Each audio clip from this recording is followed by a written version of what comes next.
Hello,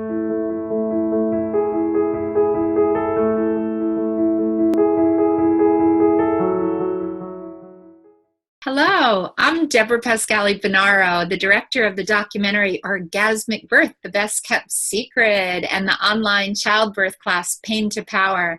And I'm so excited today because my guest is Arp Laszlo. And many of you out there are looking at him going, I remember him. And I can't tell you how many times, Arp, it's so wonderful to see you, because not only are you an amazing father, one of our Orgasmic Birth dads, but you're also our webmaster, and you began our website right from the beginning, orgasmicbirth.com, and it's just been amazing to journey with you. And I get asked all the time, with your quote in the film, for our next birth, I want a much bigger bathroom. I thought we have to start the conversation there and let people know, did you get a bigger bathroom? What's been happening in yours and Trisha's life? Well, I guess, yeah, we did kind of get the bigger bathroom. The next birth was actually in Costa Rica.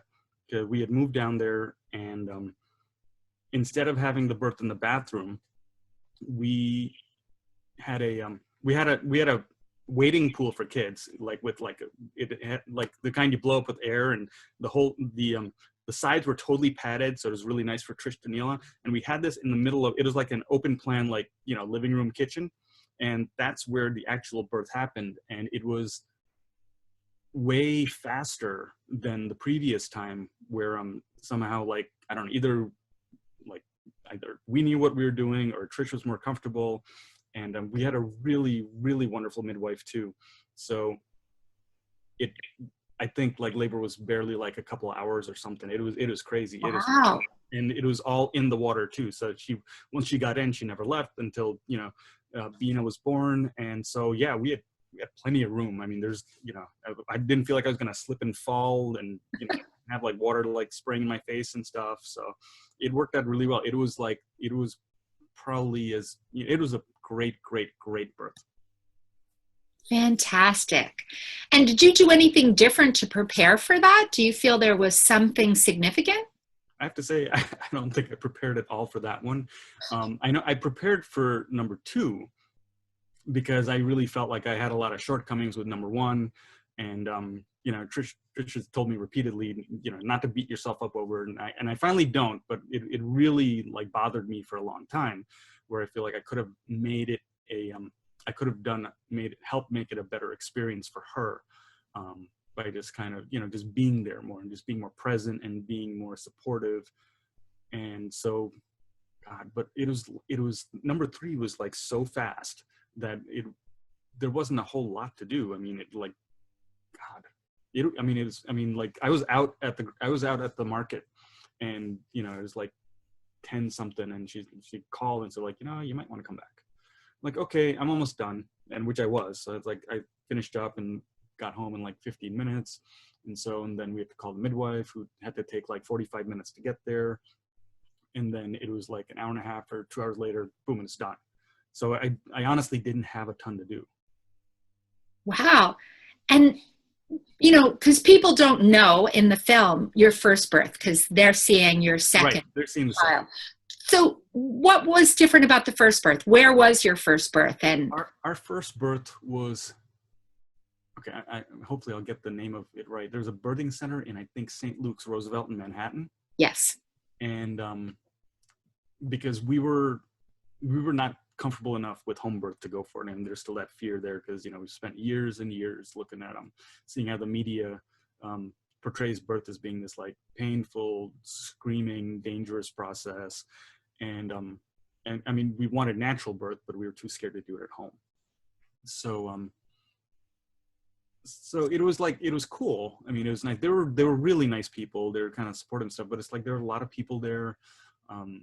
We were not allowed to actually birth in the water. You could be in the water. They had a nice, like, kind of like a spa kind of tub with the jets and whatnot, and it was cool. But then you have to get out, and like, it's a strange environment. It's not your home. So, you take a tour before you go, and it's like, yeah, this seems kind of nice, but then it's like, when you have to birth outside of your house, you get to this point where you really want to just hunker down and cocoon, and then it's time to go. And it's really disruptive. So, it is, we left in the morning after like a few hours of labor overnight, and then had to go through traffic downtown and get to the birthing center and whatnot, and then kind of start over again. So, I mean, that was part of the challenging things. And I was not prepared for, I mean, you can read about it, but, thinking like, shit, this is going on for like, sorry. That's okay. This is going on for like 20 hours or something. And, it's tiring, and you really, like, I needed more ideas on how to, massage, give, let's say, suggestion that maybe you want to get something to eat, maybe you want to move differently and stuff. I mean, even with, like, it was different even for number 4, because number 4 was, we had come back to the US, and we were in Austin, Texas. And I remember taking a walk like in the neighborhood and stuff, and that was fairly quick too. But it felt like it was just more like natural at that point. Is like experience kind of kicks in.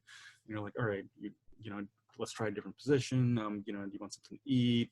Like a massage, or maybe just like talk about stuff and be, kind of like change, kind of like shift perspective a bit, so you can not think about like contractions and whatnot. And then once, it's also on Trish too, that when the time came where she was just like, when she wanted to push, she just totally went for it and like knew what she was doing. So yeah, experience, right, really does help. Really makes a huge difference. Yeah, it totally does. But you and I were talking a little bit earlier about how we can help prepare parents for that. And right. I'd love to ask you, in honor of kind of Father's Day coming, we want to really honor fathers and other partners. Now, with all your knowledge of 4 births and supporting Trish, what would be some of your things that you wish you had known the first time? What would be some tips you would give to partners? Well, for one thing, I wish it had been really, like, for some background, we did a birthing class. I think it was I don't actually remember whether it was Bradley or Lamas. It's been so long, but it was a birthing class we went to for both. It was several weeks, and we went once a week kind of thing. And it was it didn't really, like, there was a lot of stuff about birth, like, I understood how birth worked and what the purpose of, like, what contractions are and so forth, but it didn't prepare me for, like, one, it can be a really long haul. It's a marathon, and it was hard to see what seeming like seeing Trish being in pain and thinking of, like, well, what am I going to do here? She seemed like she's in pain and stuff, and not relating it. What I look at it now is that, when if you're an athlete, let's say you're a bodybuilder and you're lifting weights, you're going to look like you're in pain. You're screaming, shouting something, you're pushing to get that last rep and whatnot. Birth is just like that. And so it's not this kind of like helpless kind of pain. It's kind of it's the kind of pain that's like really powerful, that says something about you that you can push through. And I really wish I'd had that perspective to be able to be like, to really say you can do it and not have this doubt in my mind, which is crippling, because I'm like, I find it hard to fake stuff. And, obviously, like, Trish and I have known each other for like years. So it's like, if I try to fake it, she knows. Right. So there's not even any point in trying. So that's definitely one thing. I wish I'd really also spent more time, thinking of, learning more about what kind of like massaging techniques and stuff that would help relieve her, or at least kind of give her, well, it's, temporary relief, or kind of just shift her perspective a bit, so she's not focused on, like, how arduous it might be at that moment and so forth.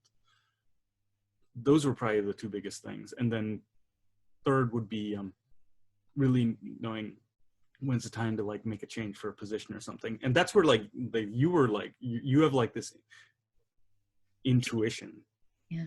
And I remember that it was your suggestion that maybe we get out of the tub and try maybe the shower in the bathroom, and that sounded good to her, and then boom, next thing you know, we got a baby. Yes, that's right, because sometimes it is just changing position, right? Right. And an environment, like just different room if you're at home and you can do that. I have to say, I mean, the home makes a huge difference. because you just know what you want or where you want to go. I mean, we took a walk, I remember for June's birth from the movie, that, we took a walk outside. If we wanted to move around the house, we knew what couches were where, what better couch we like to sit on for like certain things. And so that makes that sort of comfort makes a huge difference, because it makes it easier to kind of cocoon and just kind of get into, like, I guess, birth mode, where instead of like having these external distractions, like in our first birth, with like every so often somebody would be walking in, we didn't know anyone, like most of the people who were there we met for the very first time. And then you have to reveal yourself in front of these people. It's just it's not conducive to a really wonderful birth experience. I mean, I'm not saying that you can't have a great birth experience in a birthing center or something with strangers around, but I think it's more helpful to have a really strong level of trust with everyone around you. Yes. Well said. People sometimes get mad when I say this, but we're animals, and any animal needs to give birth in a place that they're safe, they feel private, and they don't feel observed. And typically when we go to the hospital for safety, we don't realize that unless we meet those conditions, our labors are really longer and harder, because our bodies don't want to open when we don't feel completely safe and private. Mm-hmm. Yeah, I wonder, like, what kind of difference it would have made for that first birth. So yes. Truly. And not that first births don't tend to be longer, because we have to, our bodies are getting adjusted to the process. But I do think we have to look really carefully at where we birth, with whom we birth at, like you said, and wherever we are, to have those elements of respect and privacy essential. Well, I know that being a father 4 times, you really know what that postpartum adjustment is like. And that's an area, sometimes we focus so much on having the baby and the birth that a lot of times, mothers and dads and other partners aren't thinking about those first days and weeks. And they can be pretty challenging, overwhelming, joyful, exciting. So think about the first time. What are some of the tips now you would look back there that you wish you knew? The number one thing I would say is get sleep any way you can, anywhere you can. If the child is sleeping, well, of course, as dads or partners, our role's a little bit different as opposed to being the nursing mother. But for years, I've thought that after birth, that becoming that parent is like jumping into a lake of frozen water. Because you can mentally prepare yourself all you want, and it's still gonna be cold as hell, and shock the system. And it's like, we read about it. Yeah, the kid's gonna, you might get a kid who wants to nurse every 2 hours, like we did, and it's like, wow, this is nonstop. I mean, and it's, we just went through like a long, like, tiring labor where we didn't sleep a lot and all, and you really need rest. I mean, anytime you can get it, you really have no time to waste. And it kind of sucks, because it's like all of a sudden you're forced to, you can't be selfish about your time, because you have to be the person who's like, you're supporting your partner, who's is hopefully is a nursing mom. So, when the baby's sleeping, she totally has to be sleeping. And ideally you would be sleeping too, but you may not have that luxury.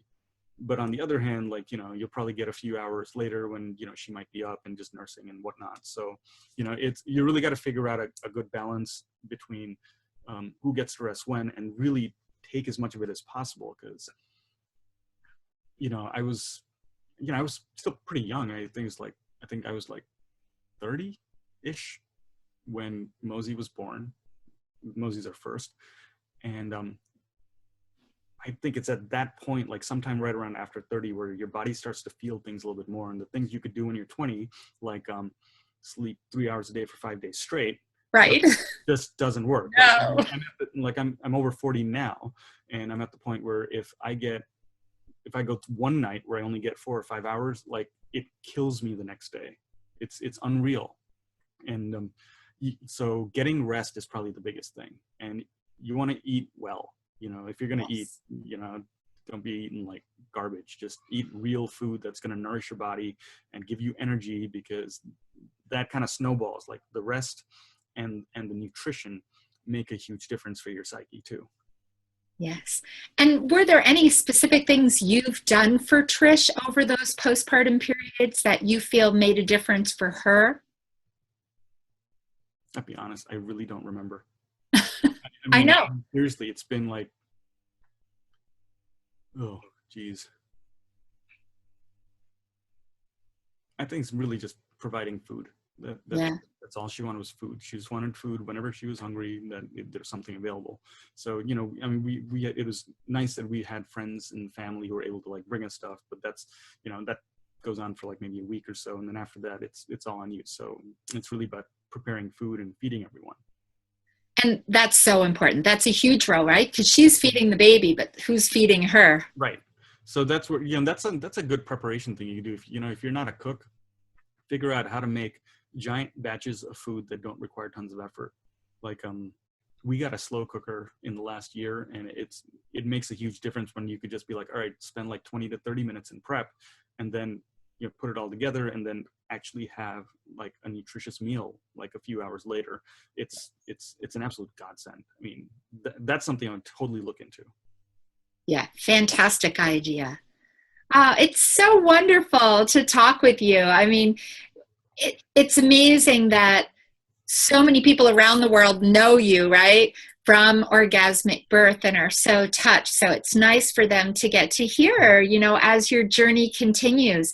Is there anything else you'd want to add to dads and partners? Well, I gotta say, you know, those first few weeks, I have to say, I miss the smell of new baby. That's something. I mean, I really miss the smell of new baby. It's like, you know, and for anyone who's done having kids knows that if you see someone who's got a brand new baby and you're lucky enough to hold them, like, you know, like we're at this stage where like none of our friends are having kids because, you know, we've all got, you know, kids between the ages of like, you know, 5 and 15 pretty much.